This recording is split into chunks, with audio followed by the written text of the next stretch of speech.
जय हिंद दोस्तों।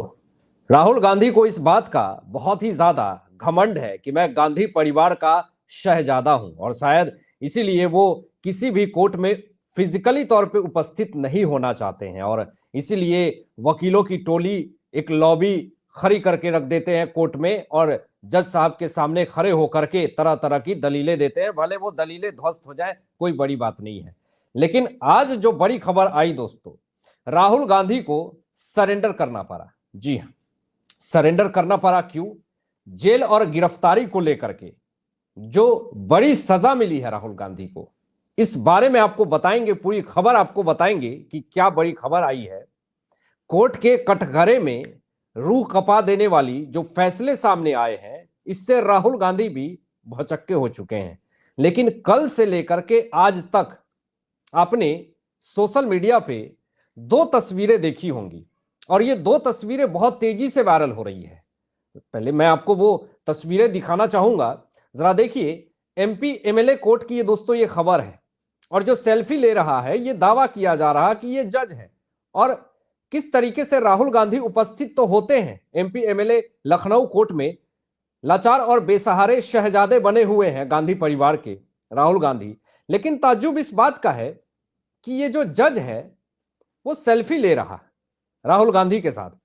उसे ऐसा लग रहा है कि कोई सेलिब्रिटी मेरे सामने आ गया है, अब मुझे फैसला देना हो ना देना हो कोई फर्क नहीं पड़ता, बस पहले सेल्फी ले लूं, उसके बाद देखा जाएगा, दलीलें सुनूंगा, फैसले दूंगा, उसके बाद जो करना होगा करूंगा। लेकिन मैं इतनी पुष्टि से यह बात कैसे कह सकता हूं कि जो सेल्फी ले रहा है वो कोई जज है? पहले आप ये ट्वीट देखिए, अमित मालवीय जी का ये ट्वीट है जिसमें कि इन्होंने साफ तौर पे दावा किया है कि जो सेल्फी ले रहा है राहुल गांधी के साथ वो जज है। और राहुल गांधी को लेकर के जो आर्मी की इंसल्ट की थी, अपमान की थी राहुल गांधी ने, हमारे वीर सैनिकों का अपमान किया था राहुल गांधी ने। इस मामले में एमपी एमएलए कोर्ट में सुनवाई हो रही थी और फिर जरा देखें कि किस तरीके से वकीलों और जजों की जो एक टोली थी वो राहुल गांधी के साथ एक सेल्फी, जी सर एक सेल्फी दे दीजिए, बस जिंदगी बन जाएगी, हम सोशल मीडिया में पूरी तरीके से छा जाएंगे, वायरल हो जाएंगे। ये महानुभाव तो वायरल हो गए लेकिन इनकी इमेज पूरी तरीके से खराब हो गई। लोगों ने कहा कि ये जज क्या फैसले देगा, कुछ लोगों ने तो ये कहा कि ये जज नहीं ये वकील है। हालांकि मैं इसी सोर्स के हिसाब से कह रहा हूं कि ये जज है क्योंकि अमित मालवीय जी ने ट्वीट करके जानकारी दी कि ये जज है। अब उसके बाद दूसरी फोटो जो बड़ी तेजी से वायरल हुई, देखिए जरा कितनी भीड़ लगी हुई है राहुल गांधी को देखने के लिए, वकीलों की टोली खड़ी है। राहुल गांधी चुपचाप यहां पे बैठे हुए हैं, सामने जज साहब हैं और फोटो लेने के लिए लोग लंबी लाइन और कतार लगाए हुए हैं। जरा सोचिए कि ये हमारे भारत देश की कानून व्यवस्था है। मतलब आप इसी से अनुमान लगा सकते हैं कि कोई आरोपी नहीं गया है कोर्ट में जिसके ऊपर हमारे वीर सैनिकों को लेकर के अपमान का आरोप लगा हुआ है, ऐसा लग रहा हो कि वो नहीं गया है कोर्ट में। ये एक बहुत बड़ा काम करके गए हैं कोर्ट में और ये बहुत बड़े सेलिब्रिटी हैं जिनके साथ सेल्फी लेने के लिए लोग, एक सेल्फी सर एक सेल्फी। अगर वही बीजेपी के किसी नेता का अगर ऐसा फोटो होता तो आप देखते कि सोशल मीडिया पे कांग्रेस पार्टी कितनी चीख रही होती, चिल्ला रही होती कि देखिए बीजेपी की सरकार है, सारी कानून व्यवस्था खरीद ली गई है, सब कुछ बीजेपी के अंडर में है। लेकिन कांग्रेस पार्टी की अगर यह फोटो वायरल होती है तो इस पर एक भी टीका टिप्पणी किसी भी कांग्रेस पार्टी और किसी भी विपक्ष का नहीं आता, इंडिया अलायंस का एक भी नेता का स्टेटमेंट नहीं आता। आपको याद है कि चीफ जस्टिस ऑफ इंडिया जो पूर्व हुए हैं डीवाई चंद्रचूड़ के घर पे गणेश चतुर्थी था, नरेंद्र मोदी जी चले गए वहां थे, तो किस तरीके से लोगों ने कलेजा पीटना शुरू कर दिया था, कलेश कर दिया था कि भैया नरेंद्र मोदी जी आखिर क्या करने गए हैं डीवाई चंद्रचूड़ के घर पे गणेश चतुर्थी पे। उन्होंने बुलाया डीवाई चंद्रचूड़ ने, नरेंद्र मोदी जी गए और कोई बड़ी बात थी नहीं। लेकिन यहां पर चुप्पी साध रखी है कांग्रेस पार्टियों ने। अब देखिए यहां पे कैसे राहुल गांधी को सरेंडर करना पड़ा दोस्तों, हमारे भारतीय वीर सैनिकों के अपमान मामले में। एबीपी न्यूज की यह खबर है जिसमें राहुल गांधी ने सरेंडर कर दिया। लेकिन सरेंडर तो किया, लेकिन कोर्ट का रवैया भी मैंने आपको दिखा दिया। तुरंत जमानत मिल गई। कहा कि ठीक है आप जाइए, आपको कोई सजा नहीं होगी। अब जरा देखें यहां पे कि लखनऊ की अदालत ने साफ तौर पे राहुल गांधी को जमानत दे दी। और यहां पर आप देखें राहुल गांधी के जो वकील हैं मोहम्मद यासिर अब्बासी ने बताया कि राहुल गांधी आज लखनऊ कोर्ट में एमपी एमएलए कोर्ट में पेश हुए और हमने जमानत याचिका भी दायर करी और अदालत ने 20,000 रुपए के 2 जमानती जमा करने की शर्त जो है स्वीकार कर लिया, यानी 20,000 रुपए के ऊपर जमानत दे दी कि ठीक है जाइए। मतलब वो राहुल गांधी जो कि जमानत पे बाहर है। और ताज्जुब इस बात का है कि एक आरोपी कोर्ट में फिजिकली तौर पर उपस्थित होता है हमारे भारत के वीर सैनिकों के अपमान मामले में, और फिर उसके साथ जजों और वकीलों की टोली एक सेल्फी सर का नारा लगाने लगती है। यह है हमारे देश की कानूनी प्रक्रिया, जो कि ताज्जुब होता है देख करके। राहुल गांधी के लिए एमपी एमएलए कोर्ट के तरफ से, लखनऊ कोर्ट के तरफ से एक सजा तो दे दी गई दोस्तों, और वो जेल और गिरफ्तारी को लेकर के क्या सजा थी मैं आपको बता रहा हूं। राहुल गांधी के लिए एक यही सबसे बड़ी सजा है कि उनको फिजिकली तौर पे उपस्थित होना पड़ेगा।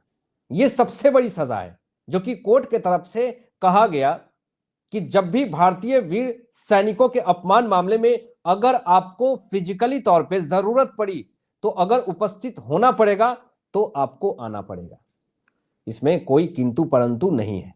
तो राहुल गांधी के लिए ये एक सबसे बड़ी सजा जो है वो मिल गई है, और ये समझिए तो राहुल गांधी के लिए रूह कपा देने वाली सजा है, क्योंकि ये कभी भी फिजिकली तौर पे उपस्थित नहीं होना चाहते हैं।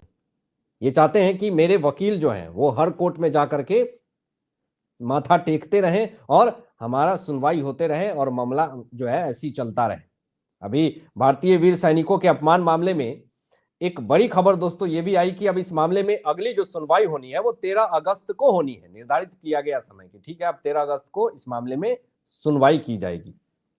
दूसरा जो सबसे बड़ा मामला है वो मामला ऐसा मामला है जो कि आप सुन करके दंग हो जाएंगे, और इस मामले में बॉम्बे हाईकोर्ट की तरफ से एक बड़ी खबर आई है। राहुल गांधी ने वीर सावरकर के ऊपर विवादित टिप्पणी दी थी और उन्होंने ये कहा था, अपने बुक में लिखा था, ऐसा आरोप भारत जोड़ो यात्रा के दौरान राहुल गांधी ने एक स्टेटमेंट दिया था कि वीर सावरकर ने अपने बुक में ही ये लिखा है कि मैंने और मेरे मित्र ने मिलकर के 6 मुसलमानों को मारा और हमें बड़ा मजा आया, हम बहुत खुश हुए, हम हंस रहे थे। ऐसा विवादित टिप्पणी दिया। तो सत्यकी सावरकर जो कि पड़पोते हैं वीर सावरकर के, उन्होंने केस कर दिया, याचिका डाल दी राहुल गांधी के खिलाफ, पुणे कोर्ट में मानहानि की याचिका डाल दी, केस कर दिया। अब इस मामले में एक पीआईएल दाखिल करी गई है दोस्तों, जनहित याचिका दाखिल करी गई है। अब जरा देखिए इस मामले में बॉम्बे हाईकोर्ट ने वीर सावरकर पर टिप्पणी को लेकर के राहुल गांधी के खिलाफ जो जनहित याचिका जो डाली गई उस पर साफ तौर पे विचार करने से ही मना कर दिया।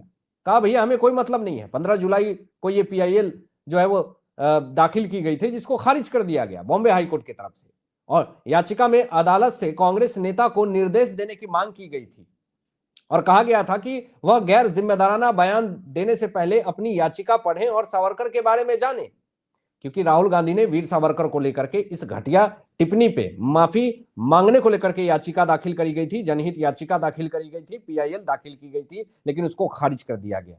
अब एक बड़ी खबर दोस्तों ये आती है कि राहुल गांधी असम में जाते हैं और असम में जाने के बाद असम के मुख्यमंत्री हेमंत बिस्वा शर्मा को सीधा कह दिया कि सबसे बड़ा भ्रष्टाचारी अगर कोई मुख्यमंत्री है तो वो हेमंत बिस्वा शर्मा है। और इन्होंने दावा किया राहुल गांधी ने कि असम के लोग उन्हें जेल भेज देंगे। ये आरोप, इतना बड़ा आरोप तो लगा दिया हेमंत के ऊपर, असम के मुख्यमंत्री के ऊपर। अब मैं आपको बता दूं ये तीखा प्रहार आखिर राहुल गांधी ने हेमंत के ऊपर क्यों किया दोस्तों। हेमंत बिस्वा शर्मा जो है 1991 से 2015 तक कांग्रेस के नेता रह चुके हैं दोस्तों। स्वास्थ्य विभाग से लेकर के शिक्षा विभाग तक संभाल चुके हैं। और अगर असम में बीजेपी को मजबूत करने के लिए अगर कोई आगे आया तो वो हेमंत ही सामने आए। हेमंत का असम में बीजेपी को मजबूत करने की अहम भूमिका है, और यही अहम भूमिका को देख करके राहुल गांधी काफी ज्यादा तकलीफ में है, और इसीलिए असम में हेमंत बिस्वा शर्मा को बदनाम करने के लिए सीधा उनको जेल में भेजने की बात कर रहे हैं। हालांकि आपकी क्या सोच है इन तमाम विषयों पे, अपनी विचार व्यक्त कीजिएगा और मिलते हैं लेटेस्ट ब्रेकिंग एनालिसिस के बाद। तब तक अपना ध्यान रखें, ख्याल रखें। सत्यमेव जयते। जय हिंद।